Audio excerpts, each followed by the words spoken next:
Hello, guys. Welcome to the show. I am Shane Davis, 20-year comic book veteran. I'm here with Yanzi Lynn, and we are going to talk about Marvel comic artists as they're out here just stealing in the streets. They're out here running amok, these artists. This is something that's been going around. It was going around on Twitter last week, and I saw this and went through all the swipes. But ex-artists called out by fans on social media for tracing. Now, what's happening here is the artist in question, I don't know this artist, but I do know the original artist, and that was Oliver Coipel. And we're going to talk a little bit about this and why this comes about. There's a couple of reasons this happens. One of the main reasons I suspect is the fact that Marvel Comics is looking for the next Oliver Coipel. Actually, they just want Oliver Coipel, maybe a faster, but probably a cheaper version of Oliver. Type of interest in that leads to this. Somebody who's basically tracing Oliver's stuff and handing it in as their own. And there's a little bit of a question. We're going to get into it in this video. Does Marvel editorial even understand what swiping is, or would they even recognize it if it came across their desk? Obviously not in this case. Let's get into it. So people want to say that swiping is kind of like a time-honored tradition in superhero comics. After all, you do have cases like this over here. The very famous Detective Comics image here of Batman, obviously being swiped over here. Now, generally though, when that happens, you put like a little stamp there that says after whoever, which is the original artist. It's like an homage thing in a way. In this case though, Alessandro Miracolo, he's just outright tracing. He tries to get around it by flipping the images or sometimes like that. But it's very easy to see, especially, when you start following the shadow patterns and stuff, it's very obvious that it's traced. So the internet works very fast. They find multiple examples where he traced Oliver Coipel. And I guess the real issue here is swiping ethical or not? Now, I think swiping is okay if you swipe yourself. After all, let's think of a very famous example like Jim Lee. Jim Lee has those very classic Batman power stance pose and all that, right? You keep seeing that same pose of Batman again and again and again and again. So that's obviously Jim Lee swiping himself. So is anything wrong with that? I think it's okay. I want to weigh in on that. That's arguably not swiping. There's only so many ways you're going to draw a heroic pose, and you're going to go, no, there's a million ways. Draw comics for 30, 40, 50 years, you're going to land on the same iconic pose with some of these characters, especially if they have the same chest emblem, same power poses, classic landing poses, things like that. Spider-Man, a character like that, you can just kind of come up with a million poses on. But unless they're folding up into unique shapes, Wolverine's only going to have so many poses with his claws out. We've seen the iconic pose. And what's weird is even if you could come up with another pose, chances are the editors are like, yeah, but that doesn't look like Wolverine, or that doesn't look like Superman. Their pose isn't right. And usually, believe it or not, some of these poses are, especially if they're covers, you're going through an approval through editorial, and they're going to get kind of pushed into the direction that the character should pose in. Now, in the case of this, where I was going with this is, in a lot of this is straight up tracing. This isn't somebody swiping a pose from Oliver Coipel. This is somebody actually trying to draw the same eyeball, the same chin, the same shadowing that God knows how many hours Oliver Coipel in this case spent, but this person spent considerably less time and got paid for it.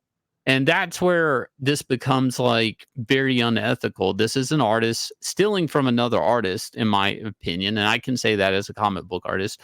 You're stealing a drawing, not a pose. You're not like imitating a pose. You're literally tracing a drawing from another artist and to get paid. Not to draw better, maybe to draw better, but to get paid. This is a paying work. This isn't something you're doing on your own, or you're just drawing in a sketchbook or something like that.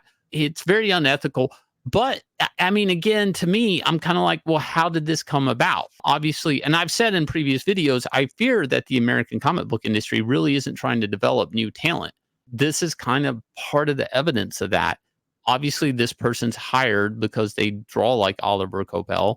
And I hate to say, in a way, he did exactly what Marvel editorial wanted him to do, draw exactly like Oliver Coipel, probably for a portion of the pay.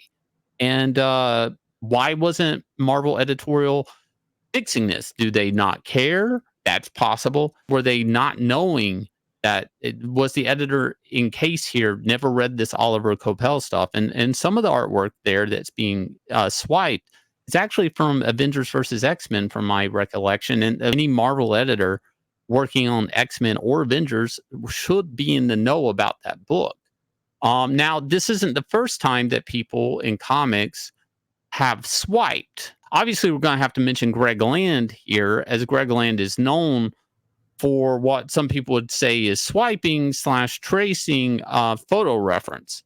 So in the case here of Greg, he's obviously kind of tracing a photograph. This is, to me, a little bit different because he's not tracing from a comic book artist. Now, the correct way to do this, and I'm not trying to lecture Greg Land by any means, but the correct way to do this would be to have the reference, but don't be a slave to the reference. Use the reference as a tool to get the things you like there, but do your own drawing. A lot of times the reference here would be really good for, like, say, in the case of Oracle here, her fingers like intertwining, the feminine wrist gesture, stuff like that. But, maybe tilt the head, draw your own head, not be a slave to reference, pretty much, is a golden rule every artist should do. Now, you mentioned earlier how Kane and the Batman first issue, right, it's historic for some swipe. Yeah, he stole this swipe from this original image over here. And it's kind of like, okay, well, it's a swipe. He really should have an homage thing, let's say, after whoever.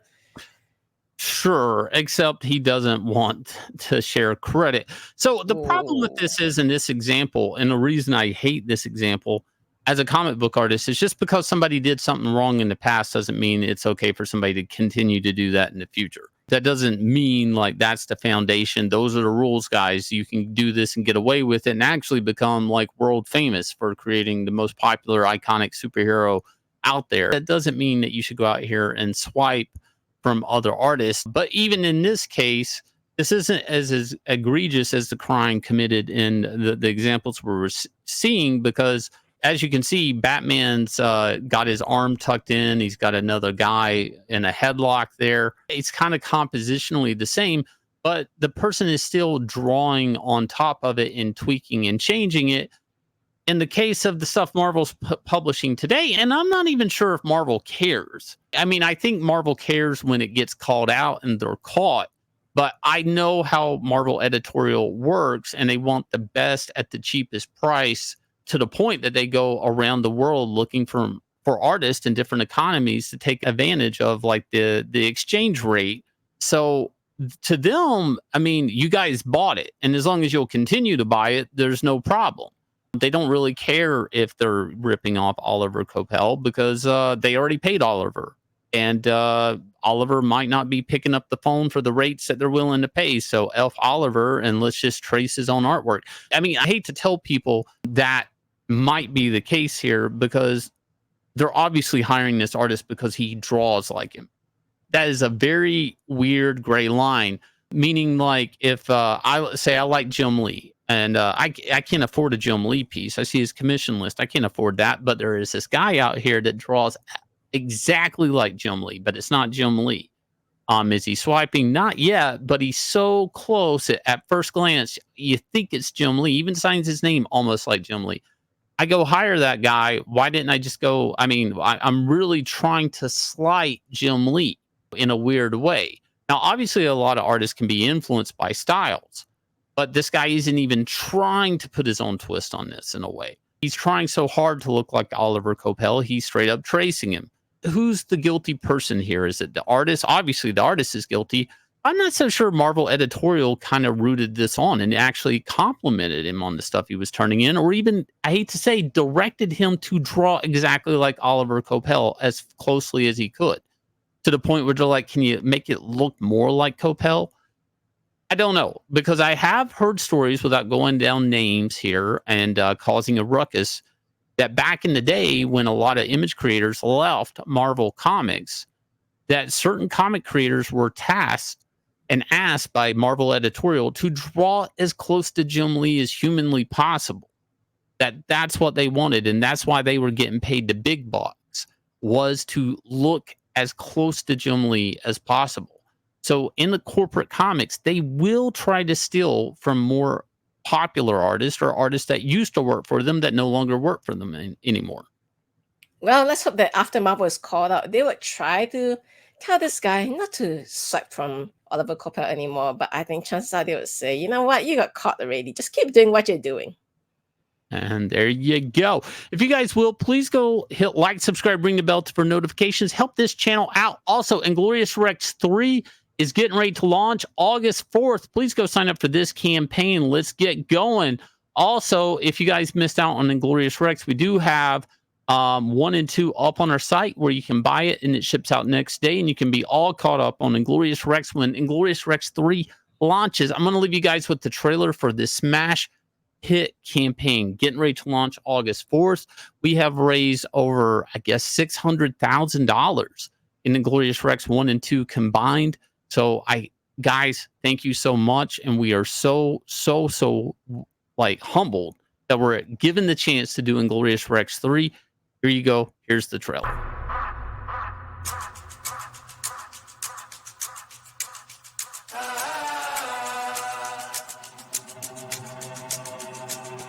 Yeah, I ain't gonna lie to you. Truth always hurts worse. Doing good till first reverse, now you last. Blast of the past. It's cool though. Last card player right. Uno. We never let up. Been down forever. Sick man, we fed up. Know that we tired. Wake up the beast that's been sleeping inside. It's time to ride. We ready to slide. Hard headed. I will not listen if you do not get it. That's your